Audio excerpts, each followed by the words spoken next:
Evangelho de Mateus, capítulo 7, versos de 1 a 6. Diz assim a palavra do nosso Deus: Não julguem, para que vocês não sejam julgados, pois com o critério com que vocês julgarem, vocês serão julgados, e com a medida com que vocês tiverem medido, vocês também serão medidos. Por que você vê o cisco no olho do seu irmão, mas não repara na trave que está no seu próprio?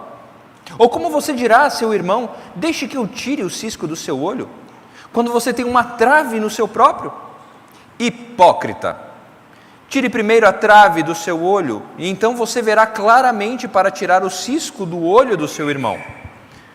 Não dê aos cães o que é santo, nem joguem as suas pérolas diante dos porcos, para que estes não as pisem com os pés, e aqueles, voltando-se, não estralhassem vocês.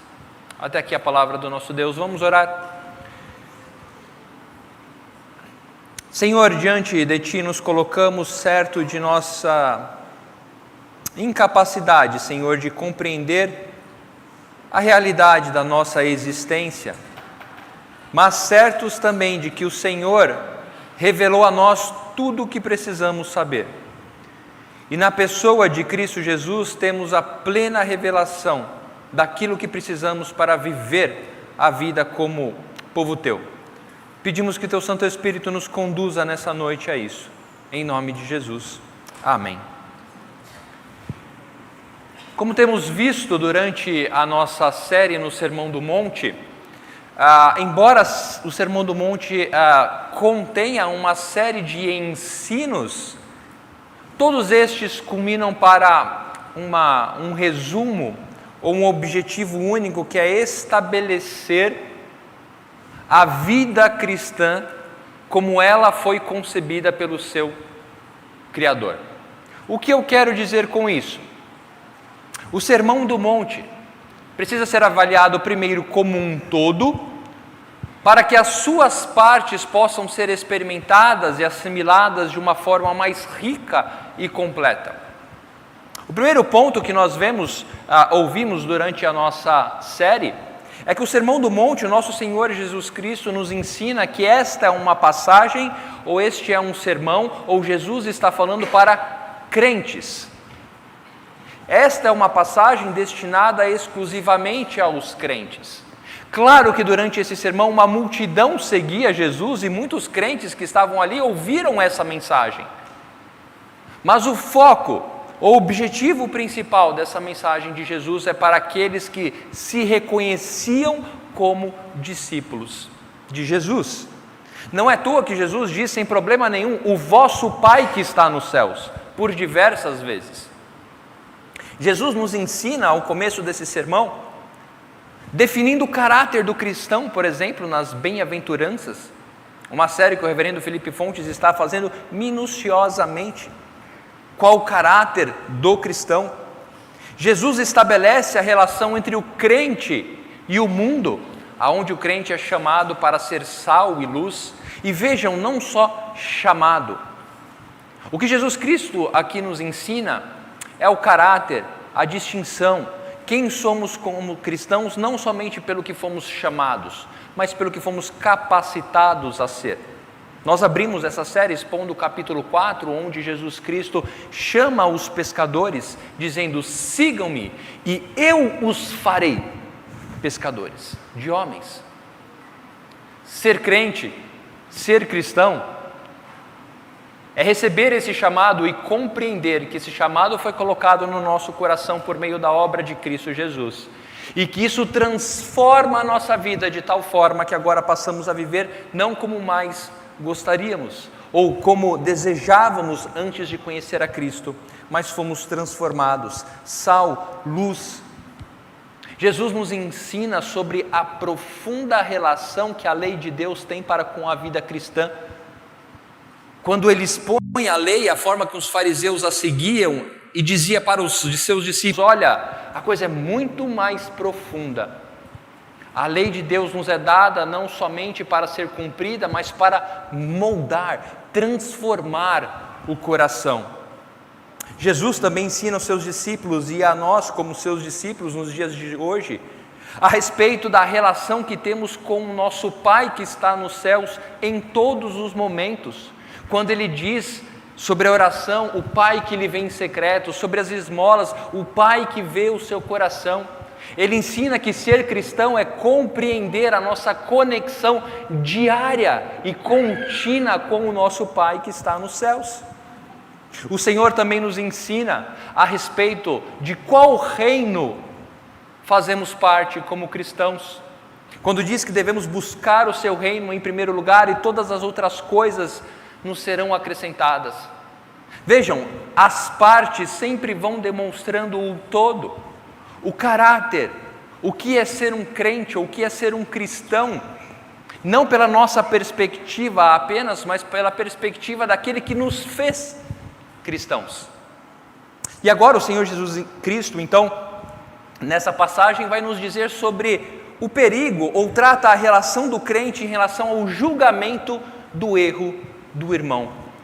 Como a forma com que julgamos os erros cometidos pelos nossos irmãos demonstra também a nossa própria relação para com Deus. Jesus trata dessa propensão que nós temos a um forte senso de capacidade de julgar o outro. Jesus irá tratar essa semente que brota em nosso coração e que distorce a correta compreensão do julgamento. E Jesus utilizará o método que ele vem sempre utilizando. Jesus expõe uma verdade ou declara uma verdade e então demonstra as razões pelas quais deveríamos compreendê-la. Foi assim que ele fez, por exemplo, com a questão do adultério. Ouviste o que foi dito: não adulterarás. A realidade. Eu, porém, vos digo, se você olhar para uma mulher de forma impura, já está adulterando. A verdade e as razões que implicam nisso. Por isso, o primeiro ponto é Jesus anunciando a realidade. Não julguem. Poderíamos parar por aí e entender que o mandamento do Senhor Jesus Cristo deve ser obedecido sem qualquer tipo de justificativa. Mas a questão é que, apesar de ser uma ordem dada por Jesus, quando mal interpretada ou erroneamente interpretada esta ordem, isso pode causar muita confusão. Em uma época em que vivemos, em que o absoluto não é compreendido, em que o simples fato de algo ser verdadeiro não serve mais para a aceitação do coletivo, muitos interpretam essa exclamação do Senhor Jesus Cristo de forma literal, como se resultando na afirmação de que o crente verdadeiro, em hipótese alguma, pode emitir juízo em relação a outra pessoa.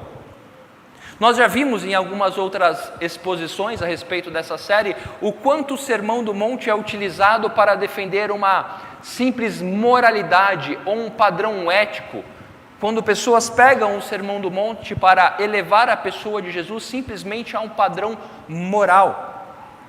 Mas esse texto não pode ser analisado dessa forma, literalmente. Estes afirmam que não se deve exercer juízo, porquanto deveríamos ser suaves, tolerantes, permitindo qualquer coisa em benefício da paz. Igrejas, quando interpretam esta passagem erroneamente, passam a viver a sua vida eclesiástica desta forma: fazemos de tudo para manter a paz e a unidade, em detrimento até do próprio erro, que é tão evidente dentro do corpo de Cristo. Mas o que a Bíblia diz a respeito disso? Consideremos o próprio contexto, o contexto próximo desta passagem, em que no verso 6 o Senhor Jesus Cristo, e nós já vamos nos deter a ele, mas no verso 6 o próprio Senhor Jesus Cristo diz: não deem aos cães o que é santo, nem joguem as suas pérolas diante dos porcos. Um pouco mais à frente, no verso 15, o Senhor Jesus Cristo diz: cuidado com os falsos mestres que se apresentam a vocês disfarçados de ovelhas, mas por dentro são lobos ferozes. A questão é como eu posso identificar indivíduos que são chamados de cães e porcos, Ou como eu posso ter que tomar cuidado ou exercer o cuidado contra os falsos mestres, se eu não exercer juízo?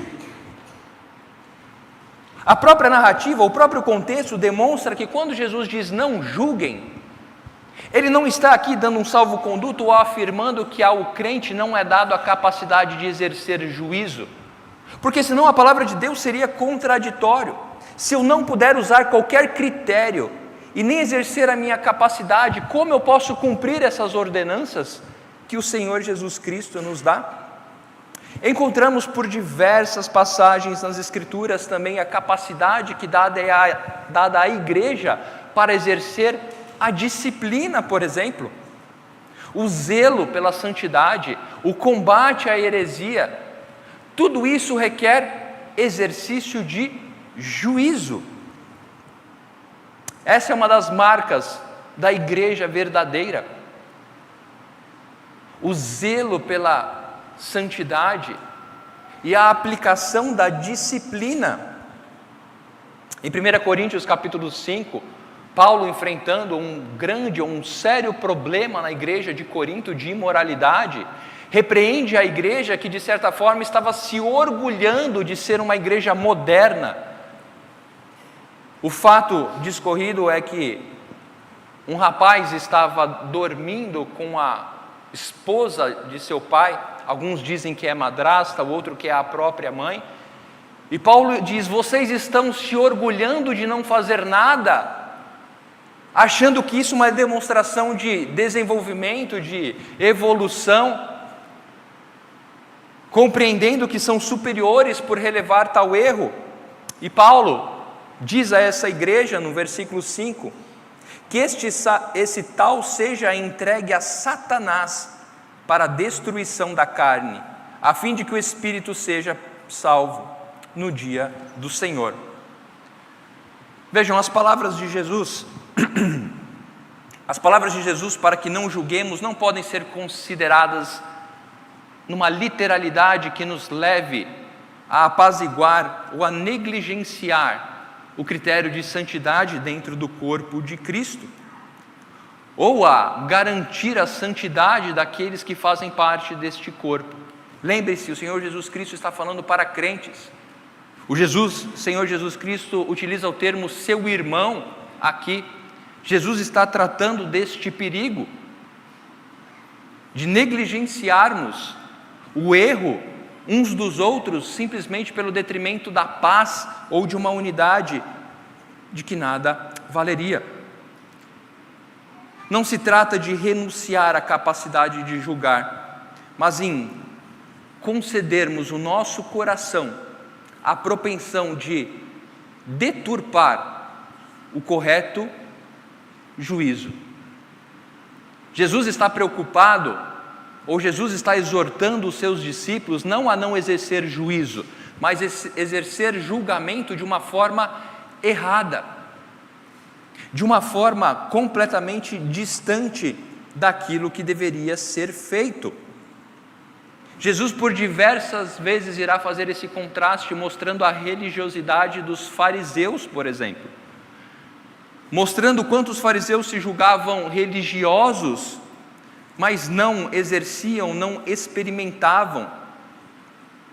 Nós lemos em nossa liturgia a parábola em que Jesus usa para demonstrar isso, a parábola do fariseu e do publicano.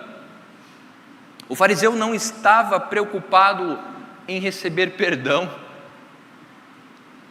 o fariseu estava preocupado em acusar outro para que aquilo que ele fazia fosse superior e louvável. Portanto, quais são os erros ou os meios de nós exercermos um juízo de forma errada? Já vimos que o nosso Senhor Jesus Cristo não está condenando a nossa capacidade de exercer juízo, mas Ele nos atenta a respeito deste perigo. Alguns meios ou atitudes que demonstram que estamos deturpando o conceito que nos é dado, ou a capacidade que nos é dada de exercer juízo.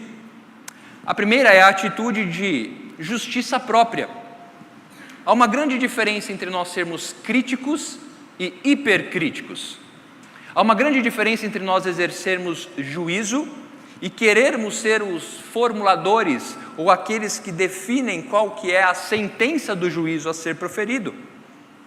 Aqueles que têm o coração propenso e se apegam a essa forma de juízo, um juízo já condenatório, avançam sempre a sua crítica, demonstrando que se apegam à crítica por si só. Não visam o restabelecimento, não visam a restauração, mas simplesmente em apontar a crítica. Transformam questões mínimas em vitais. Se apegam a pequenas falhas ou a pequenos erros dos seus irmãos e transformam isso em questões vitais. Se apegam simplesmente em procurar até achar a falha do próximo. O primeiro erro ou um meio de distorcermos o juízo que nos é dado, ou a capacidade que nos é dada, em acharmos que podemos ser os executores da sentença desse juízo. O segundo ponto é quando substituímos, por exemplo, princípios por preconceito. O nosso juízo deve ser aplicado pelos princípios bíblicos e não pelos nossos preconceitos a respeito de determinados temas. Veja, aquilo que você acha que é correto não necessariamente é correto segundo os princípios bíblicos. Aquilo que você acha correto não o legitima para exercer juízo sobre o seu irmão, simplesmente pela forma com que você interpreta aquilo que é certo ou não. Princípios sendo tirados e preconceitos sendo colocados no lugar são erros para se exercer um correto julgamento. A transferência, por exemplo, de princípios para personalidade. Nós sabemos o quão fácil é numa discussão levarmos isso para o âmbito pessoal. Sabemos da propensão do nosso coração em quando estamos perdendo uma discussão ou quando não estamos conseguindo colocar o nosso ponto de vista, esquecermos o objeto da discussão e começarmos a atacar uns aos outros. Princípios esquecidos e personalidade sendo atacada. Outro ponto, a falta, por exemplo, de conhecimento pleno dos fatos e das circunstâncias. Quando você emite o juízo a respeito de um irmão sem menos saber o que está acontecendo, ou não tem o pleno conhecimento do que se passa, ou as circunstâncias envolvidas naquilo que você julga que ele está errado. Ser tardio no falar, pronto para o ouvir, mas muitas vezes incorremos no erro do juízo condenatório, quando não esperamos nem o final de uma frase para decretar o juízo. Eu não sei se você já conversou com uma pessoa assim. Eu particularmente fico nervoso quando você está conversando com uma pessoa, você não terminou o assunto e ela já está expressando o que ela acha sobre aquilo, balançando a cabeça negativamente. Eu tenho um membro da minha família que eu amo demais, não é minha esposa, viu gente, é de uma família mais distante, que eu amo demais, e às vezes quando essa pessoa não concorda com o que eu estou falando, ela faz uma cara, eu estou na segunda frase, e a pessoa está assim,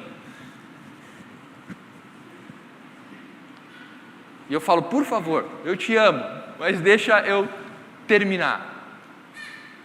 Parece engraçado, mas isso demonstra que o nosso coração está muito mais propenso a emitir o juízo e depois buscar as justificativas pela qual nós impomos o juízo para com o próximo. Aqui estamos falando do próximo, já vamos chegar no que o Senhor diz a nosso respeito. Então, o primeiro ponto que eu gostaria que nós frisássemos nesta noite é que o Senhor estabelece a realidade de que não podemos julgar segundo os nossos conceitos de certo e errado, segundo a nossa própria propensão para executar a sentença. Jesus não está falando de não exercermos a criticidade a respeito do que é errado, mas em contermos todos os meios, todas as ciladas que nos distanciam da forma correta de julgar. E o segundo ponto que o Senhor usa como método, depois de estabelecer a realidade, é demonstrar as razões pelas quais Ele está nos ensinando a isso. E a primeira razão é: não julgueis para que não sejais julgados. Veja no verso 1. Não julgueis para que não sejais julgados. E aqui o que o Senhor Jesus Cristo está fazendo não é uma lição moral daquilo que muitas pessoas pegam nesse texto e diz: olha, se você não quer que alguém te julgue, não julgue o outro. Você já ouviu isso? Ou você de alguma forma já proferiu, nem que seja em sua mente: olha, se você não quer ser julgado, não julgue o outro. Não é isso que o nosso Senhor Jesus Cristo está ensinando, embora seja correto nós fazermos aquilo que nós queremos que os outros façam para nós. Mas o Sermão do Monte nos mostra que Jesus vai muito mais profundo naquilo que Ele ensina aos seus discípulos. A visão bíblica que Jesus está trazendo aqui é para que nós não exerçamos esse tipo de julgamento condenatório, porque seremos julgados por Deus. Sim, muitos refutam essa afirmação tendo uma errada compreensão do que Jesus está aqui colocando como julgamento. Quando pessoas ouvem essa afirmação a qual eu estou fazendo e muitos outros teólogos, de que o que Jesus está dizendo é para nós não julgarmos, porque seremos julgados por Deus, alguns pensam que estamos falando do julgamento para a salvação e utilizam versículos como, por exemplo, em João 5, 24, que diz: em verdade lhes digo, quem ouve a minha palavra e crê naquele que me enviou, tem a vida eterna, não entra em juízo, mas já passou para a morte, da morte para a vida. Romanos 8, 1, agora pois já não existe nenhuma condenação. Então essa linha vai dizer: olha, Jesus não está dizendo a respeito disso. Mas é importante lembrar que essas palavras sobre julgamento foram endereçadas para crentes. Se Jesus está falando para crentes, para não julgarem de uma forma errada, pois serão julgadas, estaria Jesus contradizendo a obra da salvação? Não, certamente que não. É a compreensão errada de julgamento. Há o julgamento eterno, claro, há um julgamento final e eterno. Esse julgamento determina a posição ou situação de cada um em relação a Deus, aqueles que irão para o inferno e aqueles que estarão com o Senhor nos céus. Esse julgamento eterno determina a grande e irrevogável separação entre crentes e incrédulos. Isso é ensinado claramente por toda a Escritura, que o Senhor julgará aqueles que irão para o céu e para o inferno. Mas há também um julgamento exclusivo dados aos filhos de Deus. Esse julgamento exclusivo é dado especificamente por eles serem filhos. É reservado ao povo de Deus. O autor aos Hebreus, no capítulo 12, nos ensina isso, quando diz: filho meu, não despreze não despreze a correção que vem do Senhor, nem desanime quando você é repreendido por Ele, porque o Senhor corrige a quem ama e castiga a todo filho a quem aceita. Deus julga o seu povo neste mundo, para que a sua adoção possa ser experimentada e esse povo não seja condenado com o mundo. Como povo de Deus, continuamos sendo julgados pelo Senhor, moldados, corrigidos para que não sejamos condenados. O apóstolo Paulo, em sua primeira carta aos Coríntios, no capítulo 11, nos lembra quando diz: mas quando julgados por Deus, neste caso, somos disciplinados pelo Senhor, para não sermos condenados com o mundo. Portanto, quando o Senhor Jesus Cristo diz para não julgarmos dessa forma equivocada, porque seremos julgados por Deus, significa que, como eu disse anteriormente, a própria forma com que exercemos o nosso juízo contra os nossos irmãos reflete a forma com que temos o relacionamento nosso com o próprio Deus. Você já parou para pensar que o seu juízo pode se tornar aquilo pelo qual você está pecando diante do Senhor? A forma com que você está exercendo juízo diante do erro do seu irmão está sendo motivo de um pecado seu diante do Senhor, quando não exercido da forma correta. Embora o crente seja justificado mediante a fé, embora tenha certeza da sua salvação, ainda está sujeito à disciplina do Senhor.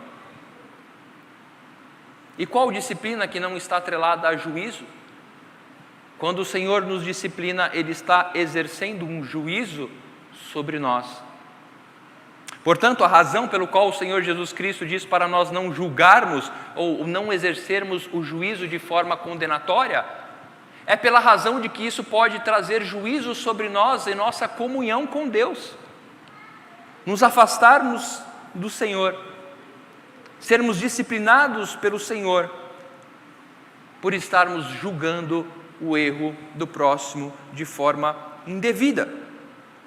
A segunda razão, no versículo 2, pois com o critério com que vocês julgarem, vocês serão julgados, e com a medida com que vocês tiverem medido, vocês também serão medidos. Novamente, aqui não é uma lição moralista ou ética do Senhor, dizendo, olha, com a mesma moeda vocês receberão aquilo que fizerem.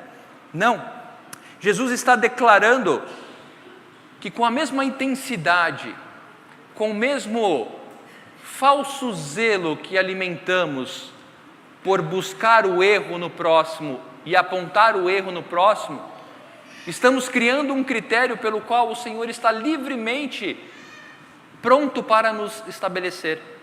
Veja, somos prontos, estamos prontos, ávidos para reconhecer o erro do próximo. Podemos até nos esforçar para estudar mais a Bíblia para justificar a acusação que temos do erro do próximo. Demonstramos um zelo, um amor pela palavra do Senhor para apontar o erro do próximo. O que o Senhor Jesus Cristo está dizendo, olha, com todo esse critério, com toda essa vontade de apontar o erro do próximo, não se surpreenda do Senhor usar o mesmo peso para com o seu próprio erro. A mesma vontade, o mesmo esforço colocado para apontar o erro do próximo, não se surpreenda do Senhor pesar a mão sobre você com esta mesma régua. Consideremos as palavras de Jesus registradas, por exemplo, em Lucas, no capítulo 12, quando ele fala sobre alguns receberem poucos açoites ou muitos açoites. Então ele vai dizer que, mas aquele a quem muito é dado, muito será pedido.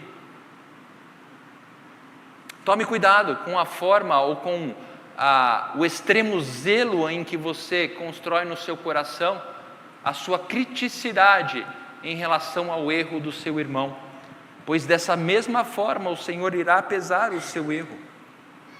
Portanto, o esforço, o critério e o zelo que depositamos em nossos julgamentos seria suficiente para aceitarmos quando o Senhor ou quando outro aponta o nosso erro. E o terceiro ponto, a respeito das razões pela qual o Senhor nos ensina a não exercermos esse juízo condenatório, está no verso 3 a 5, quando o Senhor Jesus Cristo diz: porque você vê o cisco no olho do seu irmão, mas não repara na trave que está no seu próprio? Ou como você dirá a seu irmão, deixe que eu tire o cisco do seu olho, quando você tem uma trave no seu próprio?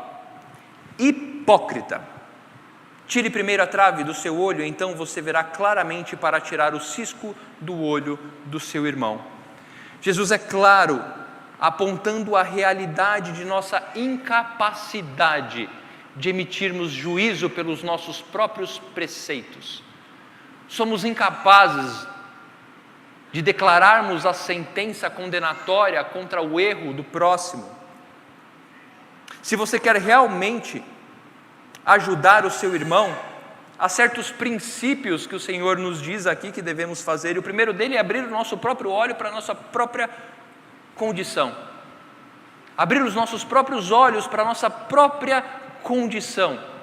E Jesus utiliza de forma maravilhosa a comparação entre um cisco e uma trave. Algo mínimo com algo maior.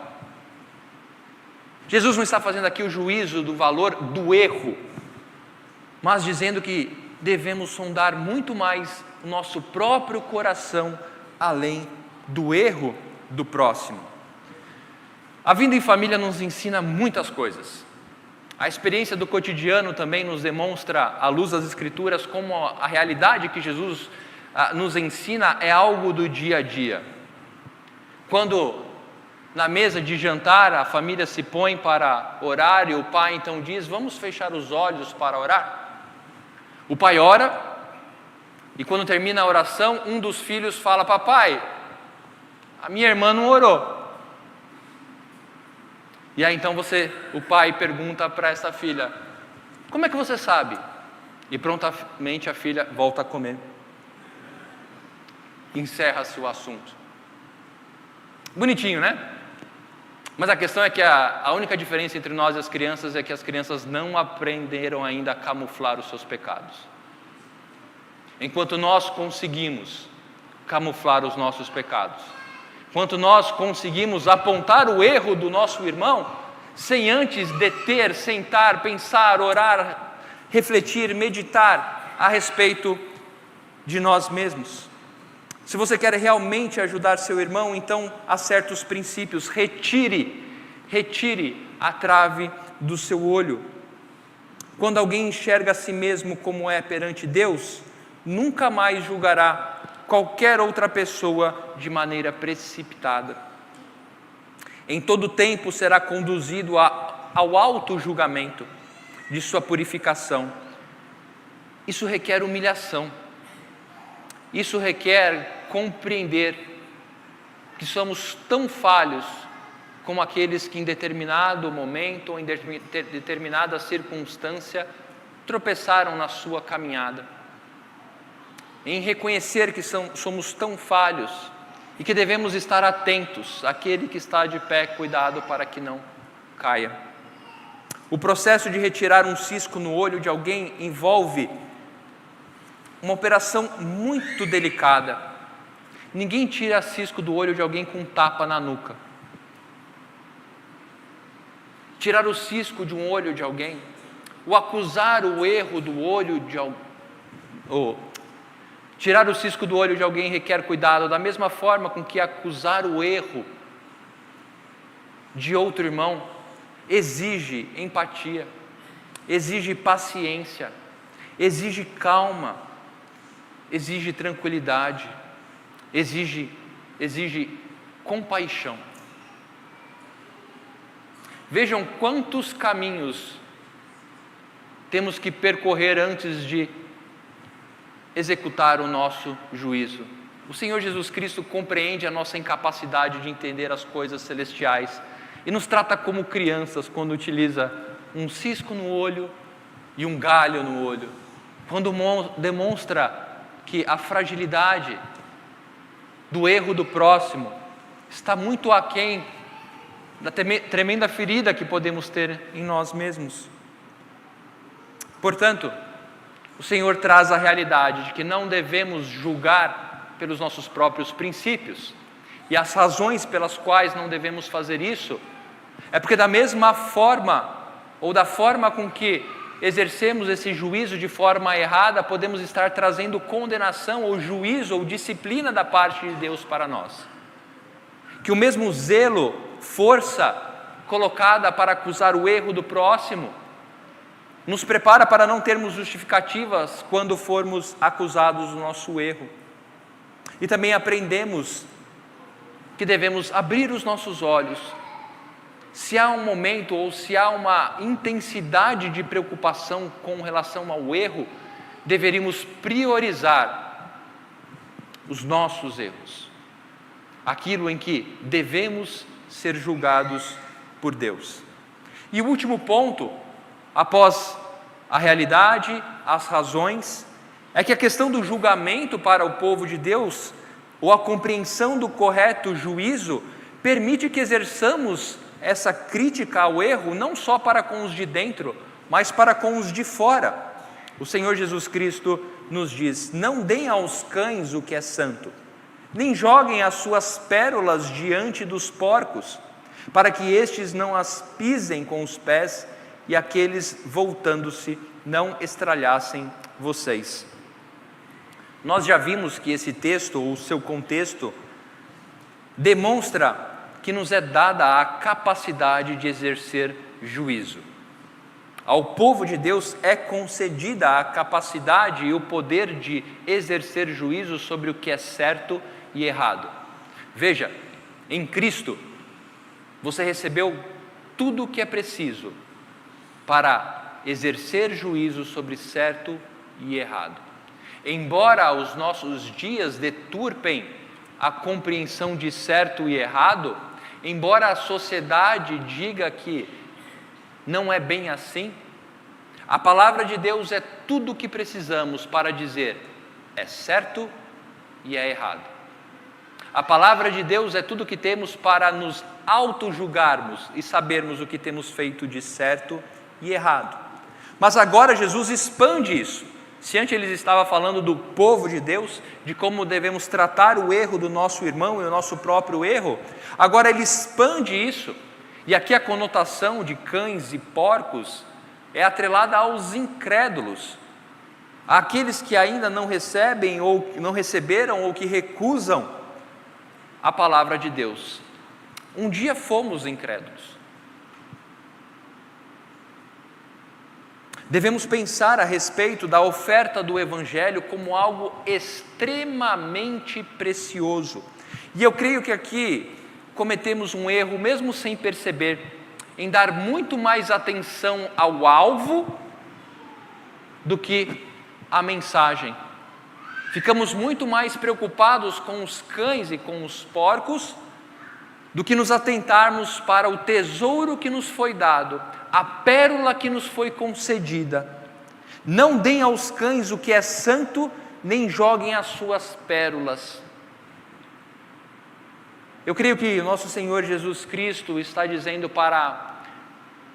no exercício do julgamento para com os nossos irmãos, no exercício da compreensão dos nossos próprios erros, compreendermos a nossa condição como cristãos, no contexto do Sermão do Monte, compreendermos esse tesouro que nos foi dado, a mensagem do Evangelho, as boas novas, aquilo que nos tirou das trevas para a sua maravilhosa luz, e sabermos com o que estamos lidando. Não devemos pregar, alguns dizem então, não devo ofertar o Evangelho a todas as pessoas. Não é isso que o nosso Senhor Jesus Cristo está nos ensinando. Jesus está declarando sim que nós devemos apresentar o Evangelho a toda e qualquer criatura, mas devemos compreender o valor dessa mensagem e não barganhá-la. Não tratarmos a mensagem do Evangelho como algo comum, ou pregarmos, anunciarmos o Evangelho de forma mecânica.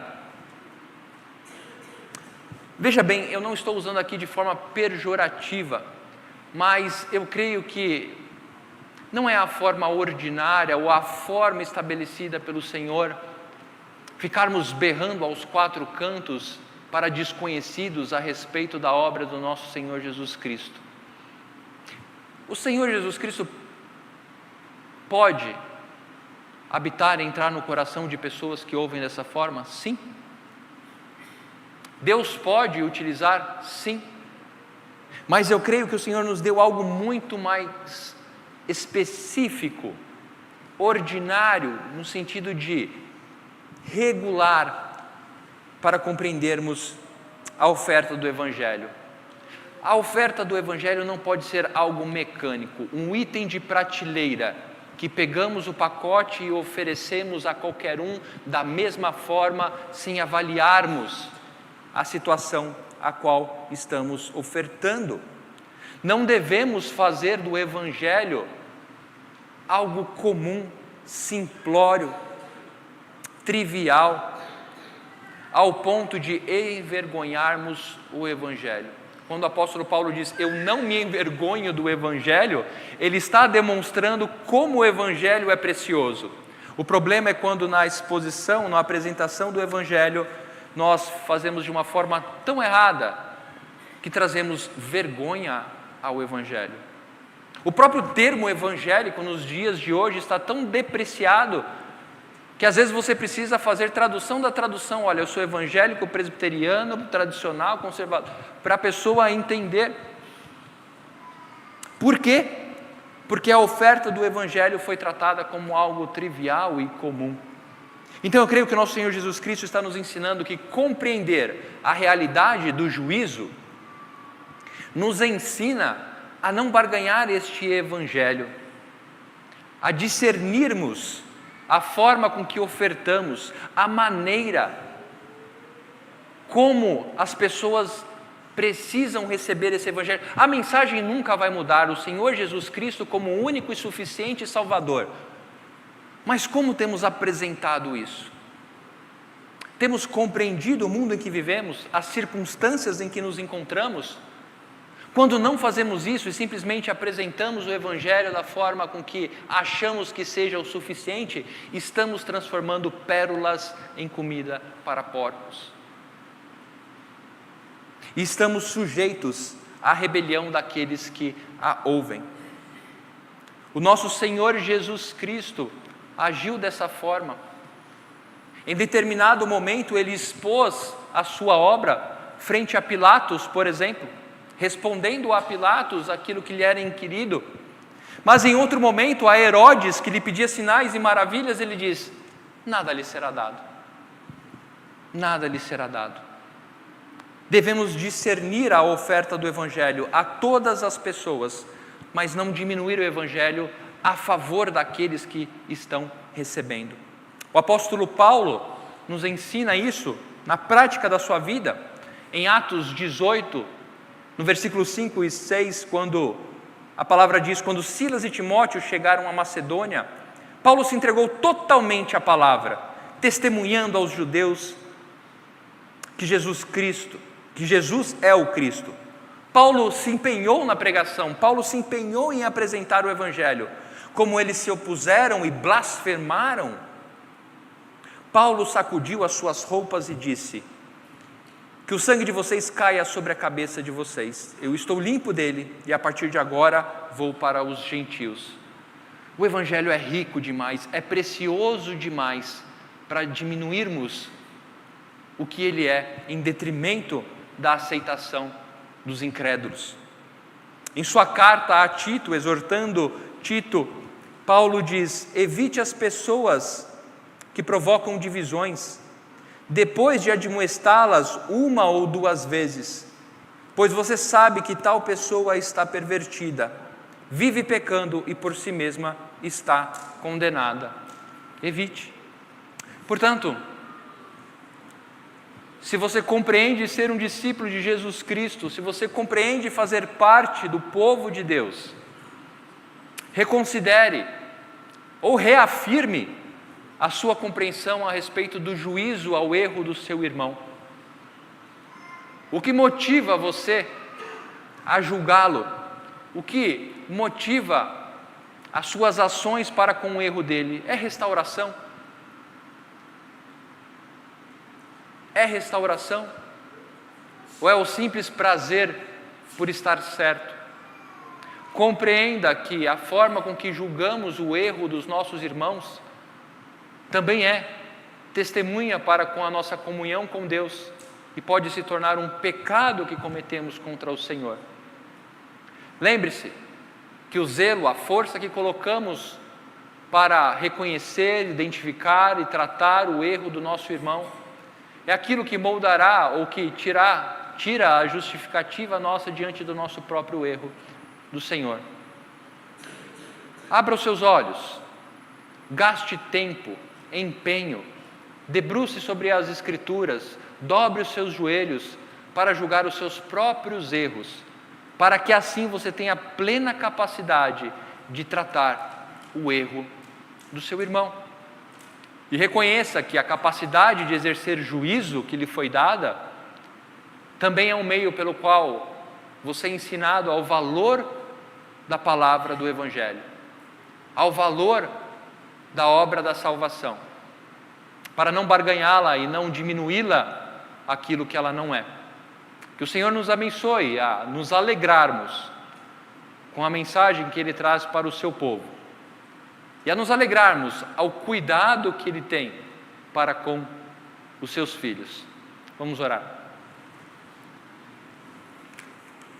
Senhor, diante de Ti nos colocamos, ó Pai, gratos, porque o Senhor nos toma pela mão e na pessoa de Cristo Jesus o Senhor nos demonstra a beleza da nossa vida em Cristo Jesus, mas o Senhor também nos ensina sobre os perigos, ó Pai, que ainda enfrentamos, enquanto ainda suscetíveis ao nosso próprio coração.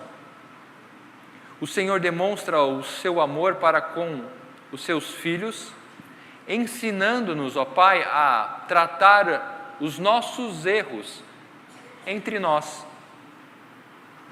a capacidade de julgar segundo os teus princípios, a compreensão de que a forma com que nos relacionamos com os nossos irmãos também está atrelada à saúde de nossa comunhão com o Senhor.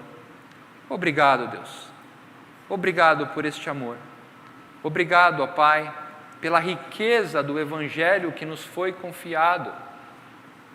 Obrigado por nos dar o que é santo, o tesouro maior que há, a salvação. E que isso seja, ó Pai, considerado todas as vezes que apresentarmos este tesouro a qualquer pessoa. A mensagem, o tesouro, a pérola, não pode, ó Pai, ser transformada em algo trivial, pois não é. Obrigado, ó Deus, por nos ensinar. Obrigado por sermos povo Teu. Obrigado porque Cristo morreu para isso. Que a vida do Teu povo seja fortalecida no dia a dia, na vida comum, com essas verdades que são eternas. Oramos em nome de Jesus. Amém.